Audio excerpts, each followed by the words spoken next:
Arsenal show fight, character, determination, even with the PGMOL and Michael Oliver continuing to do their utmost to ruin us. We won at Wolves. We're proud of that victory, but that doesn't mean we should sweep what happened at Molineux under the carpet. We're going to get into all of that on today's episode of the Chronicles of a Gooner podcast. But first, a quick message from our partners. This video is brought to you by Stocks FC. Stocks FC is the football stock market where you can buy stocks in your favorite players and earn cash rewards based on their real life performances. To get you started, they're giving away 5 free stocks to every user that signs up this month, offering you the chance to familiarize yourself with the platform. Buy stocks in young players you fancy to prove themselves and watch their stocks rise, or invest in those you see as solid performers who will maintain their value. Earn weekly dividend payments every time your players score goals, make assists and play key passes. Your free loan stocks are eligible for payouts for a month, so why not give it a go? To claim your 5 free loan stocks and begin your journey, scan the QR code on the screen or click the link in the description. I'll be taking you along on my journey throughout our upcoming videos. Join me on the ride, Stocks FC.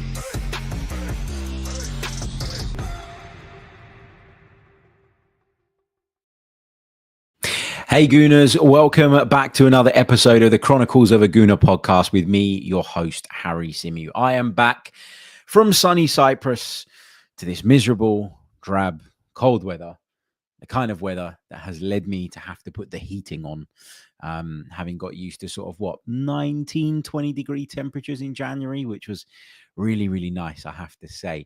I am back, pleased to be back in some ways because it means I get to get back to work and doing the things I love, but a little bit sad to be back as well because the time just went so quickly. Like when you're having a good time, when you're having good fun, time just flashes past, doesn't it? And that was certainly the case. Apologies for the lack of a match day reaction to the Wolves game, and apologies for the lack of a podcast on Sunday, but I did give you guys some pre-warning that I was going to be away, had a family wedding to attend, and decided to take a bit of time out and try and switch off a little bit, I guess, from the football.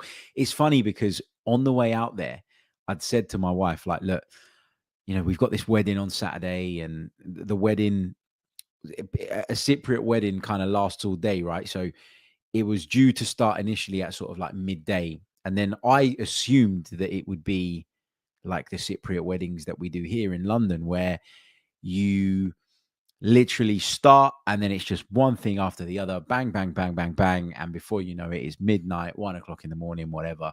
And you're either in full party mode or you're ready to go home, right? So that's what I was assuming. I said to her, look, I'm probably not going to be able to watch the Arsenal match. In fact, I'm not going to watch any of it. What I'm going to do is I'm going to keep tabs on it. I'm going to keep track of the score. I'm going to keep an eye on what's going on.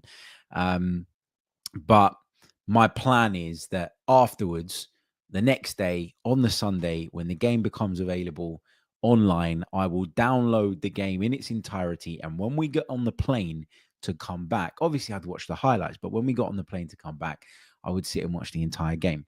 As it happened, there were quite a few gaps in the sort of wedding schedule, which kind of tempted me into and drew me into watching the game.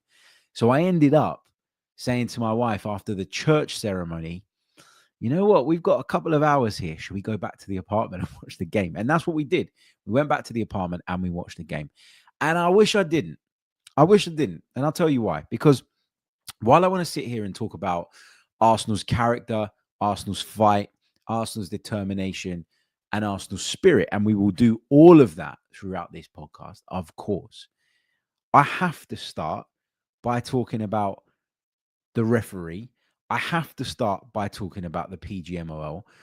And I'm getting to the point where I can't accept this rhetoric of everybody makes mistakes anymore. Yes, people make mistakes. Yes, people make errors. But we've got VAR to prevent this from happening, to prevent these errors seeping through the cracks. Sometimes they still will. And sometimes we're just going to have to shut up and put up. That's the reality of the world, not just football, but it's the reality of the world. The problem I'm having at the moment is that we are seeing what some people will tell you is incompetence come through every single weekend in what is supposed to be the biggest and best and most powerful league in the world. If you were the custodian of this product that we call the Premier League, how can you sit there idle and watch it damage itself by allowing the PGMOL to continuously get away with murder without any responsibility? And I say murder in the hypothetical sense, obviously, before someone jumps on my back. But you allow them to get away with a really poor standard of officiating, and there's just no accountability. There's no accountability whatsoever. Nobody's penalized for it. Nobody's going to sit out next weekend's game. And look, again, I know a lot of people have sort of directed their frustrations at Michael Oliver, and I'll explain a little bit about why I think that is in a minute. But it's all of them. It's not just Michael Oliver.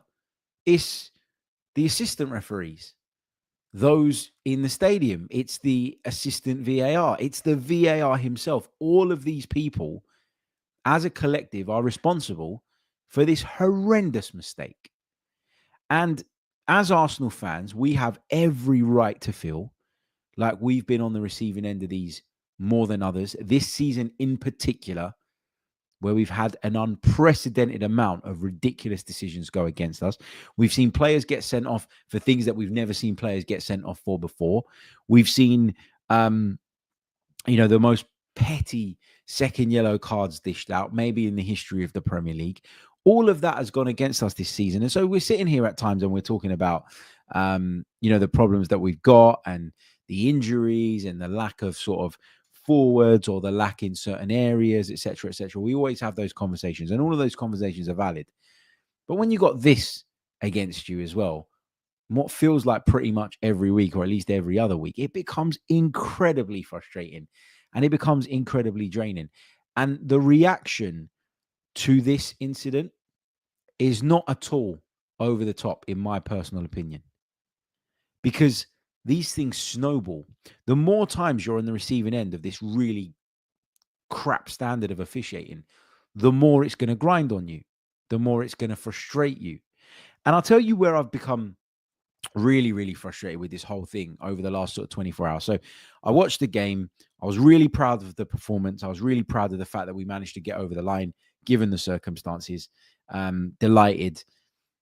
But I couldn't shake the feeling of frustration and anger at the PGMOL. And look, again, a lot of it's been directed at Michael Oliver, and Michael Oliver's record of refereeing Arsenal is, shall we say, questionable at best. And let's leave it at that so I don't talk myself into trouble. But his record when taking charge of Arsenal games is questionable at the very, very best. That's me being my kindest, right? So that's where that comes from, that frustration towards him.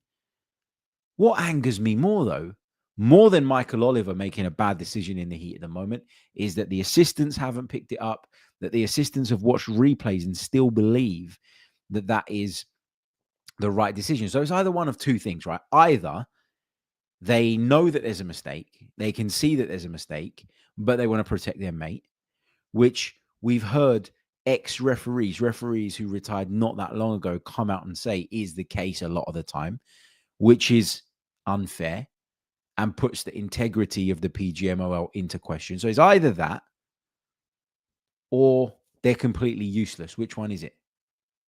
Because it can't be anything else.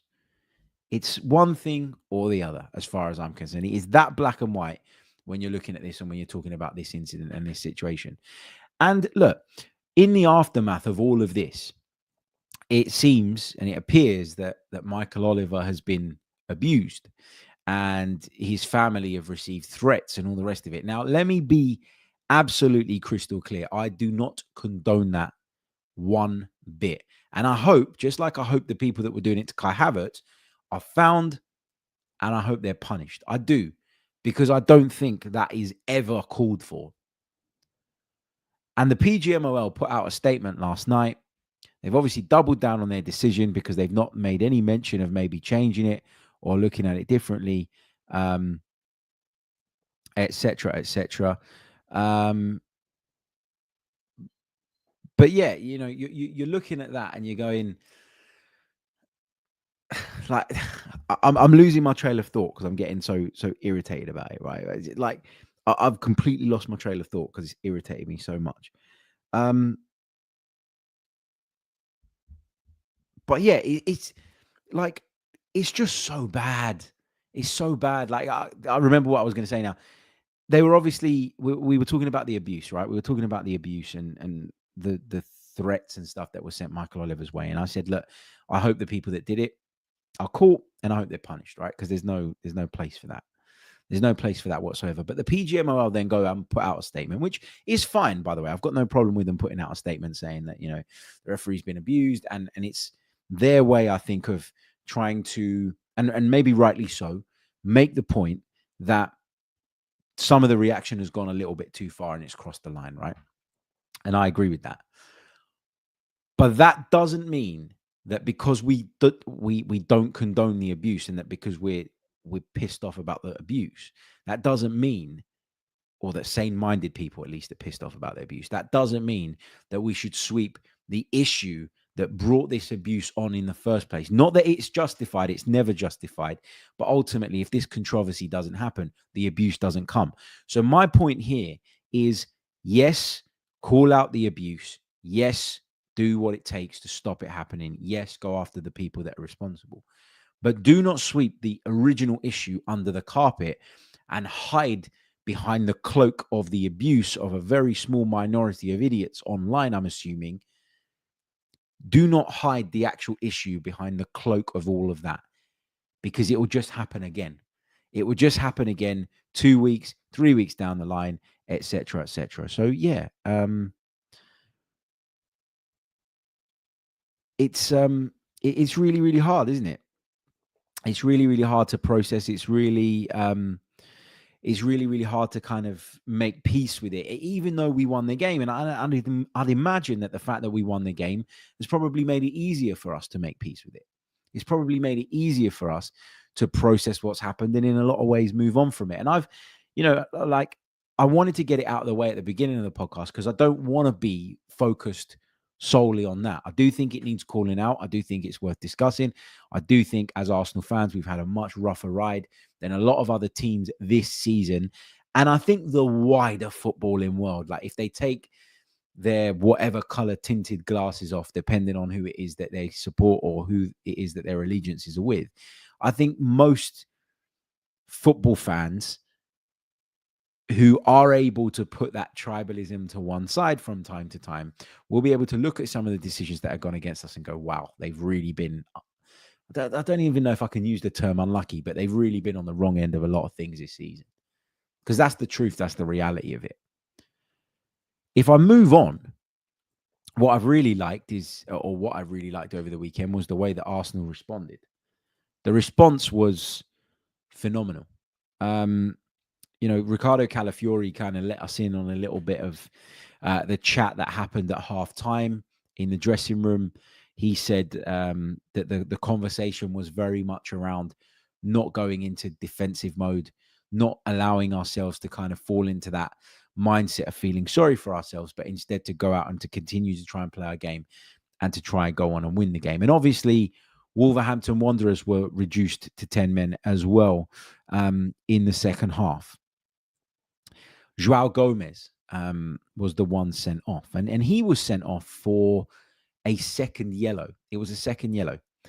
This is the other bit that really grinds on me, right? So look, consistency across different games, across different competitions, with different referees, different players, different managers. It's quite difficult to find. I've always acknowledged that, right? But it shouldn't be difficult to find consistency within the sort of limitations of a game, of one game. And so if Myles Lewis-Skelly's challenge, which was deemed to be dangerous, that's what the PGMOL and Michael Oliver and his team have decided to hide behind. And this is what I hate about it. They go through the law book, they pick out something, they think, oh, yeah, you know what? We can shoehorn this incident into that category, and that'll be our cloak with which we can sneak this decision by everybody and try and pull the wool over their eyes. If it was dangerous play and he was shown a straight red card for that, how the hell wasn't Joao Gomez shown a straight red card for his challenge, which was clearly worse? Clearly worse.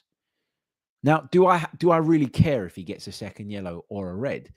No, he's going to, have a different suspension, a shorter suspension to deal with as a result of it being a second yellow, which is positive for Wolverhampton Wanderers. But I don't care about that. I don't care about that. The reason I'm highlighting it and the reason I'm pointing it out is because it's so different in terms of the way that the referees viewed it to the one that we were on the receiving end of. And it's clear if you watch both challenges back, which one was worse.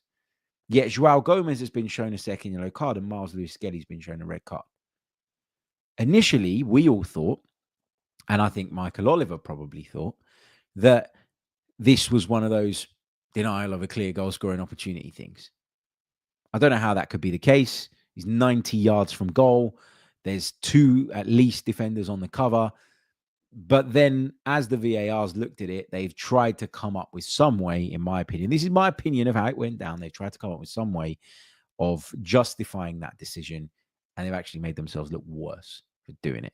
Will Howard Webb discuss this one on his PGMOL propaganda show? I doubt it. But the standards are poor. The standards aren't good enough. They need to improve it in some way, shape, or form. And my opinion of this is quite clear. So there's 2 final points I want to make on this, right? The first one is that if, as football fans, we don't call this stuff out, even when it happens to our rivals, we're allowing them the sort of blanket of tribalism to be their cover, to protect them and allow them to sneak through the shadows undetected. Because there will always be some noise from the fan base that feel aggrieved. But if we don't all come together as a collective and the Premier League as a product isn't impacted on the whole, then you're not going to see any decisive action taken. So tribalism does need to be put to one side with this type of thing. I've said this before. I'll say it again. I think it's really important and really pertinent after what we saw this weekend. And the second thing is the Premier League. Like, wouldn't you want to protect your product? It seems like they don't care. And often I've sat there and I've gone, what is the actual point in the PGMOL? Like, what is it? I know, the referees are professional and they need some kind of body and organization to protect them, etc., etc. Why can't they just be employees of the Premier League? I've always thought that. It doesn't make a lot of sense to me that we've got this independent body. Now, okay, is it to protect them in terms of pay and their rights and maybe things like that? Well, why can't they have a union like other other professions do? So, like, you can be a railway driver, right? And you're employed by the railway that you work for, but you're part of a union. So why can't they just be like a referees union with the referees being employed by the Premier League? Why couldn't that happen? What is the need for the PGMOL to exist? I'll tell you what the need for the PGMOL to exist is. The PGMOL allows the Premier League, when something goes wrong with their product in their game, to pass the buck. It allows them to go, not us, it's the PGMOL. And therefore, the brand of the Premier League, even though it is damaged indirectly, is not dragged through the mud every time this stuff happens. It's the PGMOL that gets dragged through the mud. And so that's why the Premier League allow it to exist. That's why the Premier League are quite happy for it to exist. And that's why the Premier League don't want to take things into their own hands. There's so many things they could take into their own hands. They could take the broadcasting deals into their own hands. They don't want it. Obviously, they love the money coming in, but they're also very, very happy for someone else to have all the responsibility, right? And the same with the refereeing. Frustrating, really, really frustrating. But I was talking about the response. I was talking about the fact, that we should be proud of the team. It's been a really challenging season. There's been a lot of problems, injuries, refereeing decisions, bad performances as well. Let's not pretend that they haven't existed from time to time. But it's been a really challenging season, and to see the team come through that, I really sort of took a lot of heart from that. And again, you get to the point where you can't question the desire, you can't question the want, you can't question the spirit. I really enjoyed the winning goal as well from Ricardo Calafiori, because to me, one of Calafiori's strengths is his sort of braveness and boldness in terms of the positions that he likes to take up and is happy to take up, in terms of the positions that he's willing to drift into. You know, he's brave in everything that he does. And interestingly as well, like, do you remember the goal he scored against Manchester City, where the ball was kind of cut back to the corner of the box and he sort of opened up his left foot and he whipped it, curling away from the goal towards the goal, but he got his angle perfect, that it was just enough of an angle remaining for it to, even though it was swinging the wrong way, to clip off the post and go in. And I remember thinking, what a goal that was. Like, that is a really difficult technique. And although this goal wasn't as good, it's still one that he's had to take on the half volley. It's still one that he had to watch. It's still one that he's got on the end of because of that brave positioning I've already discussed. But again, it's that really difficult task and that really difficult angle where, again, your effort's swinging away from the goal. And he seems to have nailed that, Riccardo Calafiori. And it was nice for him to step up and score, because I think, look, generally speaking, we've all been quite impressed with Riccardo Calafiori, but because of the injury problems that he's experienced in the early stages of his Arsenal career, it's led to people questioning whether or not it was a good signing, whether or not it was a good acquisition. I think you can all see that when he does play, he's good. And you can all see when he does play, he brings something different to the team. We just need to keep him fit more, and we just need to keep him available. But really, really pleased to see him step up. Loved seeing him grab the badge as well as he wheeled off in celebration. So, yeah, I mean, a difficult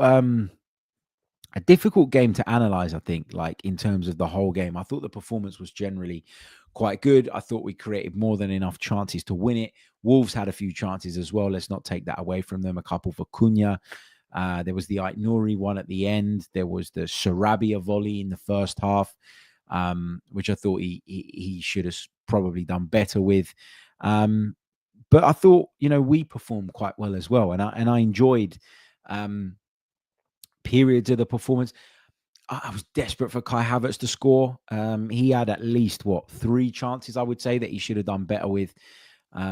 It wasn't his day, but thankfully someone else stepped up and sort of took control and made the decisive contribution, because otherwise, you know what the conversation around Kai Havertz would have been in the aftermath of that. But a couple of other players I wanted to shout out. Declan Rice, I thought, was brilliant. Again, he looks like he's back. He looks back to his brilliant best, which is incredible. He did start the season a little bit slowly by his standards. Still very good, still very effective, but by his standards. I thought Ethan Nwaneri struggled a little bit in the Martin Odegaard role. I wasn't surprised when he was the one sacrificed in order for us to get Riccardo Calafiori on in lewis-skelly's absence. Yeah, you know, no Odegaard, sickness, had to be sent back to London. Mikel Merino with an injury again, problem. And so, again, you think about the bigger picture, the circumstances, how weak the bench was, etc., how few options we had available to us, and to go away anywhere in the Premier League and win is very, very impressive, particularly when you feel like the world's against you, like we do at times at the moment with the way that, you know, we're being officiated. And people will tell you that we're not being officiated differently and that we're paranoid and that we're making a big deal out of all of this stuff. And I'll say this once, but I'll say it clear. If you don't think Arsenal are officiated differently to everybody else, you must be living on another planet, because it is obvious to see. It is obvious to see. And I've seen people reach for certain stats around certain referees, Michael Oliver obviously being in the limelight after what happened on Saturday. But the truth is, it feels like when we go out on a pitch to play, and maybe this is a consequence of some of the stuff we heard about last season, where apparently rival clubs were complaining about us and our conduct and our gamesmanship and the dark arts and all of that. It just feels to me like, for Arsenal, the letter of the law is upheld in every single way. Whereas with other clubs, it feels like there's a little bit more leeway. It feels like the referees are happier to push those boundaries, or to allow the players to push those boundaries. Whereas with us, the first sign of anything untoward or anything that is even worthy of consideration as a referee for punishment, we're punished. And there's no second thought about it. There's no common sense applied. There's no allowing of the game to breathe. And people who say that that isn't happening to us this season and that we're paranoid, I'm sorry, but you're not watching the games properly. It's not a coincidence that that's 5-6 times now where Arsenal have had a player sent off or a major decision go against them in a game, and the general population of pundits, if you like, have almost unanimously agreed that the official got it wrong or that it was incredibly, incredibly harsh. That should tell you that we have a point. That should tell you that we have a right to complain. And as I said already, and I'll repeat it one more time before we move on to some transfer bits and pieces as well, abuse is not okay. Abuse is not okay. I've read some stuff online that Michael Oliver isn't on social media, so I'm not entirely sure how this abuse came about, etc., etc. But those are what the reports are telling us. That's what the PGMOL are telling us. I haven't got a problem, as I said, with them calling out the abuse. I do have a problem with them maybe hiding behind this rather than actually addressing the issue head on. They should overturn this red card. They should rescind it. Myles Lewis-Skelly should be available for the 3 games that he will now miss as a consequence of one of the most diabolical decisions we've seen in Premier League history. It is shocking. Really, really bad. And there's no excuse for it anymore. There's no excuse for it anymore. But it needs to be dealt with. It needs to be dealt with. We need to see action. We need to see improvements. And the reality is that we haven't seen improvements for a long, long time. You know, and it feels like the Premier League don't want to improve it. It feels to me as if sometimes they look at this stuff and they're like, well, it's part of the drama. You know, it's part of our appeal. It's part of what makes us a really talked about competition and league. That's how it feels to me sometimes. It's like the semi-automated offsides, right? We see them work in the Champions League, an absolute treat. They're really quick. The lines are clear. There isn't any of these dodgy, wonky lines with undesirable camera angles. We're not placing the sort of integrity of our sport in unfit for purpose technology when we're on the continent. But when we're playing in the Premier League, who have all the money in the world, who have all the resources in the world, we don't have it. Why don't we have it? What's the delay? We keep hearing of the delay. What's the delay? Why were we the last to introduce VAR in terms of the major leagues? Like, why are we always behind? Why are we not seeking to be leaders and pioneers in the space of improving the game? We have more money as a league than any other league on the planet. We have, as a result of that, the resources to acquire the technology, to test things out, to do things properly, yet we don't do it. Why? Do they think that actually this drama that we seem to get from weekend to weekend is a part of the league selling point? If they do, then they don't have the integrity of the sport at the heart of what they're doing. They have the entertainment thing. And I know a lot of people say, well, sport is entertainment. Not quite. Sports entertainment is the WWE. Football is a sport. It's different. It's very, very different. Okay. Shall we move on to some transfer stuff? I know you're all chomping at the bit for a bit of transfer news. Everybody loves a bit of transfer news. The question is there any? Welcome back to the pod with me, Harry Symeou. If I could just ask you very, very quickly, if you haven't done so already and you're watching us on YouTube, guys, please leave a like on the video. It really, really does help. Subscribe to the channel if you're brand new, as well as we continue on our journey towards the next milestone on YouTube. If you're listening on audio, whether that be Spotify, Apple Podcasts, or the likes, then please do leave us a review. All of that stuff really, really does help. And yeah, thank you for your continued support of the podcast. I'm going to take some of your questions in a minute because there's quite a few coming through. What I would say, guys, is if you've got questions, hold fire on them. Don't drop them in the chat just yet. Wait until I prompt you, because if you do, they might get lost in the conversation and then I won't be able to find them very easily.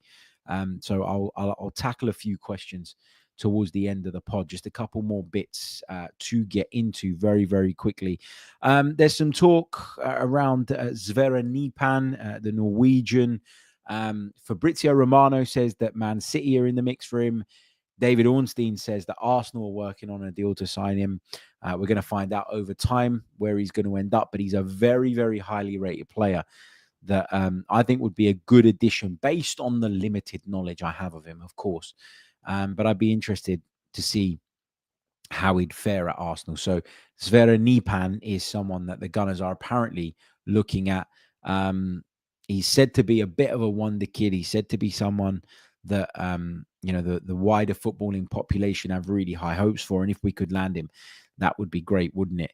Are we any closer to signing a forward, I guess, is something that a lot of people will be wondering at the moment. David Ornstein said on NBC that his sense is that Arsenal will do something, which gives me encouragement. There's a week left of the window. There's a few days to go still. So it's not all done and dusted. It's not home and dry as you were. There's a lot of time left. And, maybe Arsenal are further down the progression line with something than we know. And perhaps, something's going to come out of the blue in terms of a bit of news, and then from then on, from us learning of it, things could move very, very quickly, and we could get that deal done that we want. Look, we all know that we need a forward, right? Nobody's denying that. I spoke about it on a bonus edition of the pod that we put out on Saturday morning. Mikel Arteta is making it very, very clear that he feels what we need. He's making it very, very clear that it's not him who, is maybe stalling things. He obviously acknowledges that we have to do what's right for the club, and he acknowledges that we have to bring in the right type of player, the right profile, etc., etc. But he also acknowledges, that we need it, and he's not shied away from that. And so, I think this is as clear as he's ever spoken as Arsenal boss about maybe issues that affect what's going on upstairs. And so it still irritates me when I read sort of articles or comments on social media whereby people appear to be suggesting that Mikel Arteta is the one that doesn't want the signing, or is the one that is maybe holding up the process of going out and adding further recruits to the side. So David Ornstein's feeling is a good one, which is positive, I guess. I'm going to take that in the right way, and hopefully we do manage to get that sort of deal done very, very soon. Will it be that? It's hard, isn't it? Because look, on the one hand, you're looking at it and you're going, well, all the talk is of sort of these big name signings. Then you're reading reports. So let's take Benjamin Sesko, for example, that seem to suggest that actually, that is not very likely this month, that someone like maybe Alexander Isak, who I know a lot of Arsenal fans really like, is unattainable this month, etc., etc. So you read all of that stuff and then you think, okay, maybe they're going to go and do one of those, like, I don't know, maybe they're going to go and do one of those like stopgap deals or whatever you want to call them. Maybe that's the way they're going to approach it. Maybe that's the way they're going to do it moving forward. But then you hear Mikel Arteta say stuff like, oh, no, we're only going to get the right person. We're not going to get someone that isn't the right person. And then you start to think, well, if we hear that they're going to do something and they're not just going to sign anyone, then maybe they do have one of those big targets almost over the line. I don't know. Like, I know, I realize I'm speculating. I realize I'm probably just trying to make myself feel better about the entire thing. But hey, yeah, let's see how it goes. Right, get some of your questions in. As I say, there's plenty of time to go still with the transfer window. I'm sure many of you have questions. I was going to say conversations. I'm sure many of you have questions and stuff about that, which we will, of course, address as the show continues. But if you've got questions about anything else, let me know as well. I'd love to hear from you. Okay, get them in. Let's go into the live chat. Let's see what you guys are saying. I highlighted one from earlier on. Adam Rose making the point about Lisandro Martinez's challenge yesterday. And again, look, that's another example, isn't it, of where the inconsistency across the league is very, very difficult to find. And I understand that as I've said already, you're not going to get it across all different games with all different people involved. But having said that, you at least don't you expect it within the same game. And we didn't see it within the same game yesterday. Afsar says Rashford is available. Why not get him on loan? He's quick and can score goals. I mean, listening to the stuff that Ruben Amorim is saying about Marcus Rashford, it puts me off him completely. it puts me off him completely. I've never been Marcus Rashford's biggest fan, in the sense of I never really ever felt that he was as good as he was being made out to be. That's not to say that he's not a very decent player, but I never really felt he was in the world-class bracket. I had huge admiration, I said it at the time, for all of the stuff that Marcus Rashford has done off the pitch, which was brilliant at a real difficult time for this country. And for that, he deserves immense praise and credit. There's no doubt about that. But as a footballer, I'm not sure that I'd want him at Arsenal, to be honest with you. It seems like he'd be carrying quite a bit of baggage. Yes, his time at United's come to an end. And just because things have gone sour at one club, it doesn't mean that that's going to happen at the next club. I understand all of that stuff. But I feel like it'd be too big of a gamble. Like, why would United loan him to us as well? We'd probably have to take on all of his wages if something like that was going to happen. And his wages are astronomical, through the roof. And I just don't think Arsenal would be interested in doing that. And I don't personally think he's the answer or the solution to the issues that we're currently experiencing. Let's take this one from Mac, who says, what will it say about the integrity of Webb, Oliver, and the PGMOL's officiating standards if Skelly's red gets overturned? Webb, Oliver, VAR, and the PGMOL clearly stand by the red card decision. Well, this is to the point of them sort of protecting each other, isn't it? Which we were discussing a little bit earlier on. I understand in an organization where it feels probably like everybody's after you all of the time, there needs to be a unity and there needs to be a togetherness. But Arsenal won the game. And so if you come out and you acknowledge the mistake and you do it quickly, then I think more people will have respect for you than the people who are now looking at it and going, well, we can all see it was a mistake. And so actually, when they bang on about integrity and when they bang on about sort of upkeeping the standards and doing what's best for the game, actually, we know that they will put that secondary to protecting each other. And that's not right. The game should be of the most importance. The game should be, what we're focused on. The game should be at the heart of everything that the officials do, because their job is to maintain the integrity of it. And if this is true, that they are, prioritizing, protecting one another over actually doing what's right, then people are going to lose respect for them very, very quickly. And that's becoming quite obvious, I think, that that's what they're doing. AJ Envoy says, Harry, is it possible for Arsenal to specifically ask for Michael Oliver to not referee our games anymore? I don't know. I don't think so. But if you were the PGMOL, you'd be silly, wouldn't you, to have him on an Arsenal game soon? I know Liverpool complained about a particular official. I'm just trying to.